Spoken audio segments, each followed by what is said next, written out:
Hi everybody, I just thought I'd do a really quick video. In case you don't know me, my name is Emma Dalmain. I'm an autistic woman. I campaign against the abuse of autistic people. I've been campaigning for 7 years or so now.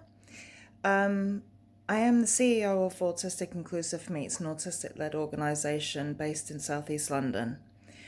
Today I spoke to a parent. Her son is very young, and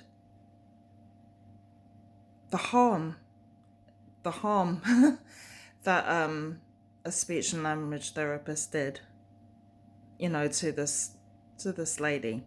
I just felt I should make a video about it and I should speak about it because ABA, Applied Behavioral Analysis, if you don't know, it uses reinforcers, motivators, planned ignoring, reward, punishment. It's a technique used by many speech and language therapists, actually. A lot of them use ABA or ABA sort of influence. My tongue is blue, by the way, because I've been eating Jolly Ranchers, so don't let that distract you. She was told that her son, he's a nonverbal communicator. This lady came round and did an evaluation, basically, and the mum said that she wanted her son to learn some words, to learn the meaning of them and, to be able to. So, for example, for a nappy change, to know what that meant and to come and have his nappy change, things like that. The speech and language therapist said that she wouldn't be teaching the little boy any of the words that the mum wanted him to learn. She wanted him to learn 100 words. She wanted him to learn to sit still, to make eye contact, and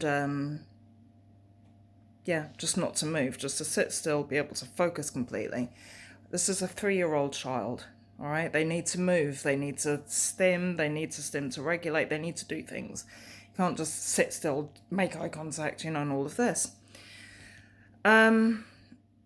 She was told that her son was on the bottom pyramid of communication. So it's a so-called, this is what she used, some sort of pyramid where a child can only learn to understand words and communicate words if they're up on the top. This mother was told her son is right at the bottom and, would not be able to learn words at all unless she took part in this, and paid for this service. And she was left feeling really bad. And she didn't know also that a lot of what the woman was talking about was ABA techniques. So planned ignoring. If someone, any therapist, any, person who's saying that they're going to help your child tells you that if your child is in a meltdown state, they're distressed, they're hitting themselves, they're screaming, they're crying, they're holding their ears, they're completely shut down and uncommunicative and screaming and distressed, do comfort them.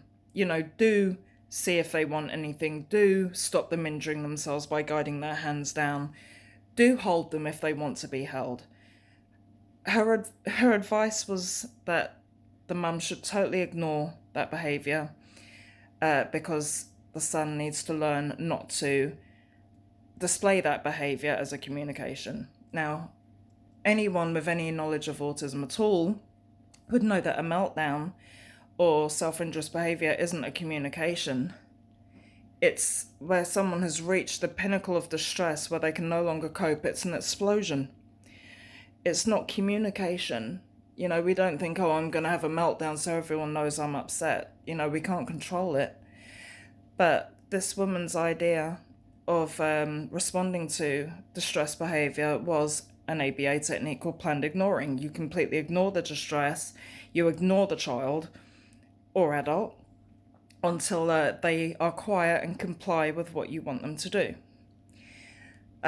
She also said that he had to maintain eye contact. As I and another director explained to her, it's very hard for an autistic person to make and maintain eye contact and listen to what you're saying, because when we're making eye contact, we're reading your expression, we're preempting what to say next ourselves, we're reading your body language, we're wondering if you're engaged, are you interested?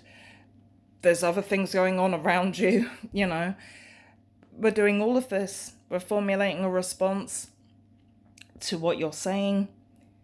And it can be very hard to do all of that and maintain eye contact. Also, you don't need to look at a radio to hear it. You don't need to stare into someone's eyeballs to show that you're listening. A lot of these therapists will say, if you want a child to make eye contact with you, you should hold a toy at eye level so that they have to look into your eyes. So it's just another form of forcing compliance, which isn't needed. It's not needed at all. No one needs to look right at somebody. So basically, if you have a therapist, speech and language therapist, or any type of therapist that is saying to you, your child needs to sit down, not move, make eye contact, not move their hands, not try and, regulate themselves in any way, that's wrong. If a therapist is telling you to ignore your child when they're distressed, that's wrong. That's very wrong. If a therapist is saying, oh, your child likes this toy, okay, I'm going to give him this toy for 1 minute and I'm going to take it away, and to get it back he has to do this, this and this, and then he can have it back for 1 minute. That's using this toy, or whatever your child's favourite item is, an iPad, a Pop-It, anything. That's using that as a reinforcer. All right? It reinforces the positive behaviour that a speech and language therapist or an ABA therapist wants to see. Okay? It's actually bribery.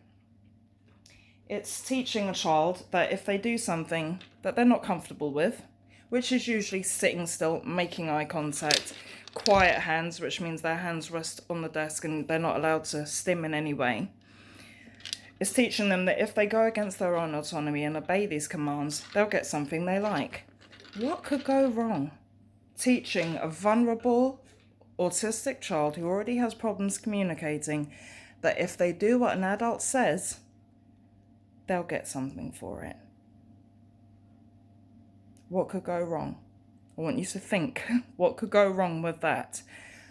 By sending the message, your needs don't matter. It doesn't matter if you're uncomfortable, right? You will do what I tell you to do and then you'll get a reward. What is that setting them up for? In the future, it's setting them up for grooming. Now, a lot of people won't like what I'm saying and it will be, oh, Emma Dalmeen is against ABA. Very much so, yes. My organisation is also very much against ABA. We don't believe that a compliance-based driven therapy is the right approach for anybody, especially a vulnerable autistic person. So, yeah, I just thought I'd do a quick talk. I mean, it's coming up to, or I think it starts this week, Autism Awareness Month. You have to be aware of us. It's actually nicer to be accepting of us. So Autistic Acceptance Month is much nicer, not awareness. Yeah. Also, please don't use the colour blue. That was created by Autism Speaks. The false notion that there are more autistic boys than girls. I don't know where that leaves non-binary people. Obviously nowhere. And they do exist. They are autistic as well, so there isn't actually any need for the colour blue. It's actually a misinforming colour. Most autistic people will use red instead. There's tone it down taupe, and there's light it up gold. So do look for those things. Have a Google, have a look on Facebook. Identity first language is preferred by autistic people on the majority. You can look that up as well.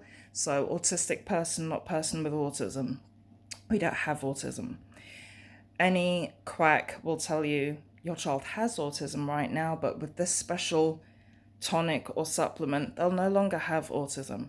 So just cut it out by saying autistic person, wholly autistic. And that's that. So yeah, take care. And you may notice I'm quite red. That's a fibro flush. I've got fibromyalgia. So I'm not blushing and I'm not hot. It's just how it is. All right, take care. Thank you. Bye.